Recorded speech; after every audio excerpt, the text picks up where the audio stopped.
Hello, and welcome to Scott's Odyssey. Did you ever shine a light on the water and instead of the light going down into the water, it actually bounced back up in the opposite direction? Or maybe through a prism, which literally bent the light and directed it out at a right angle instead of letting the light pass through it? Well, that was a phenomenon that fascinated Einstein. He spent the majority of his career trying to mathematically find out how that could be used to bend light around another object, thereby making an object invisible. Unfortunately, as far as we know, he never succeeded. But according to some, not only did he succeed, but his science caused a Navy ship, the USS Eldridge, to disappear. See you in a minute.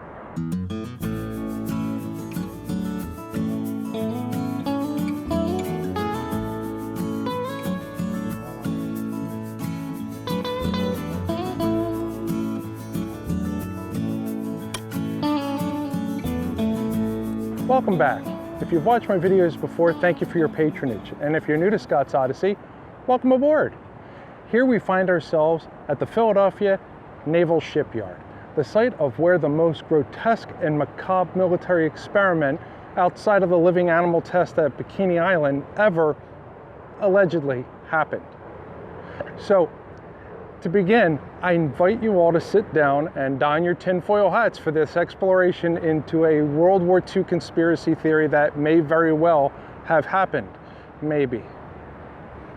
Oh, by the way, don't actually don a tinfoil hat because that would not only look silly, but whatever you're trying to redirect away from your cranium in the radio spectrum will actually be much more attracted and most definitely intensified or focused into your brain. Unless you actually cut holes in conjunction with specific distances to match the radio wave frequencies you're trying to filter out. Then it's okay.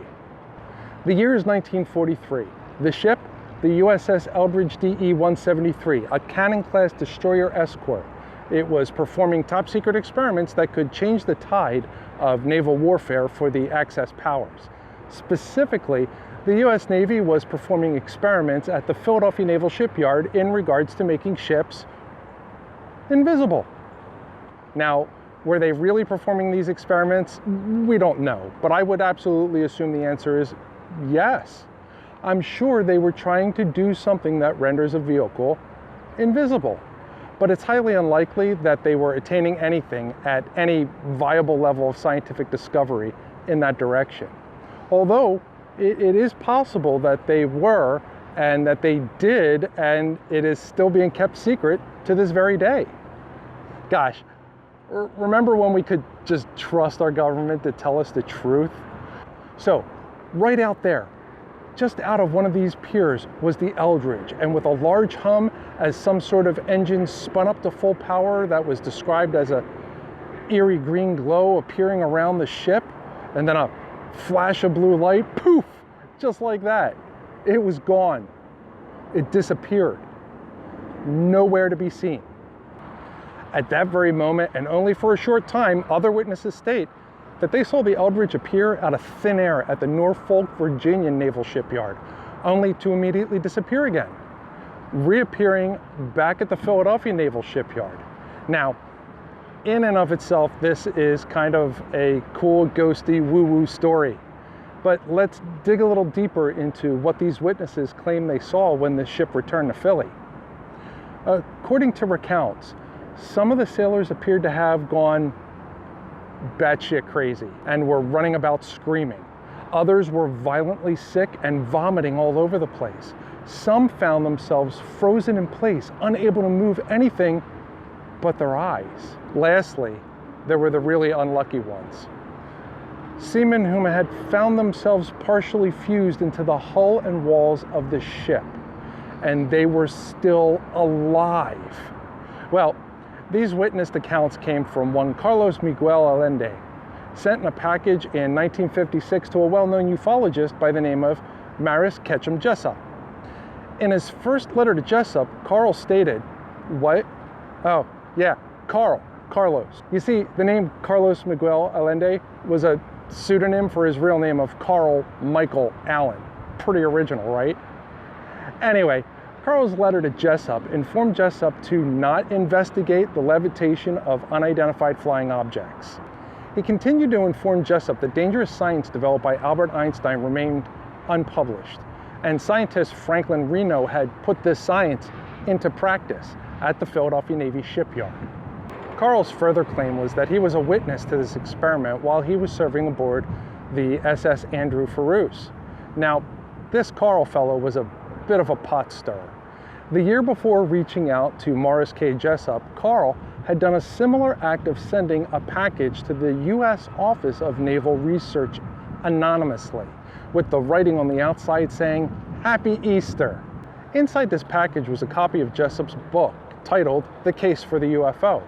The book itself was crowded with notes in the margins written in different shades of blue ink and detailing a debate between three individuals commenting on Jessup's ideas regarding flying saucer propulsion, discussions of alien races, and a concern that Jessup was very close to discovering how they used their technology.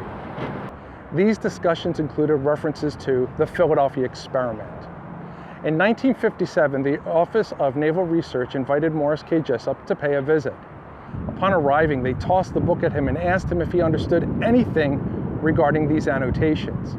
It was at that time that Jessup realized the handwriting was the same of Carl M. Allen that was found in the letters he himself had received. A formal investigation by the Office of Naval Research ensued, and two officers, Captain Sidney Sherby and Commander George W. Hoover, both took a personal interest in this matter. Hoover identified that it was his role to investigate publications and, in regards to this one, found nothing of substance to the invisibility experiment. When Hoover discussed the annotations in the book with the president of the Varro Manufacturing Corporation, Austin N. Stanton, Stanton became intrigued by the writings. In turn, Stanton produced upward of 127 mimeographed copies of the book with annotations, and in time they became referred to as the Varro edition. Nothing came of any of this information, nor any research into the rants written in the columns. Jessup attempted to publish more books regarding UFOs, and unfortunately was unsuccessful. So much so that on April 30th of 1959, he took his own life. Now the question remains, did it happen? Was it real? Well, we don't know. The general consensus is no. It is lunacy or the scribbles of a warped mind. But maybe it should be taken a little more seriously than that. Here's a fact. Albert Einstein was heavily involved with military experiments and secrets. Another fact, Einstein had a gross fascination and spent 30 years of his life seeking the unified field theory, or the theory that would bind the mathematical and physical interrelated nature of electromagnetism and gravity into a single field. Another fact, such as a science unifying electromagnetism and gravity, would give you the ability to bend light around objects. And yet another fact, the military has science and scientific secrets. The U.S. Navy has a patent on the creation of technology that would give the ability to bend light around objects. They also have patents on what you would call flying saucer, as well as patents on what you would call both electromagnetic and gravitational propulsion. Lastly, at the time technology was being developed to render military ships invisible to radar is also a fact. Now here's some contradictory facts.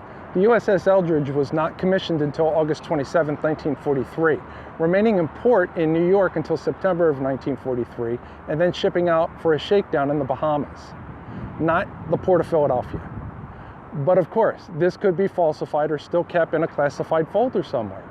The Office of Naval Research claims there was never any form of investigation of radar invisibility in 1943 or any other time. In April of 1999, at a USS Eldridge reunion of veterans, all veterans asked stated that the Eldridge never made port in Philadelphia. Even with that information, what we do know is that the sister ship, the USS Engstrom, which was docked alongside of the Eldridge in 1943, did have technology on board that was designed to generate a huge electromagnetic field in order to degauss or deperm the ship in order to become undetectable to magnetically fused mines and torpedoes. And as for traveling from Philadelphia to Norfolk, a trip that would normally take 2 or more days, that only took 1 day to go to and from, well, there was a secret back way from the Chesapeake and Delaware Canal and Chesapeake Bay. A secret route that was never disclosed in order to make sure the German submarines did not find out. So the final outcome of this quest is to find the truth behind the Philadelphia experiment. Did it happen or no?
If it did happen, it most certainly did not happen in Philadelphia, nor did it happen in Norfolk.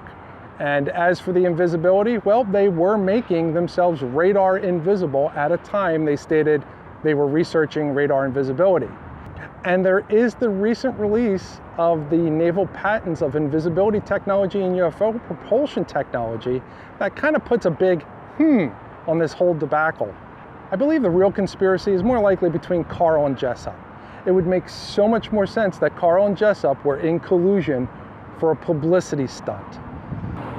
Although that does not explain the mysterious suicide of Jessup, which today is an all too common practice of people who apparently need to be silenced by government officials.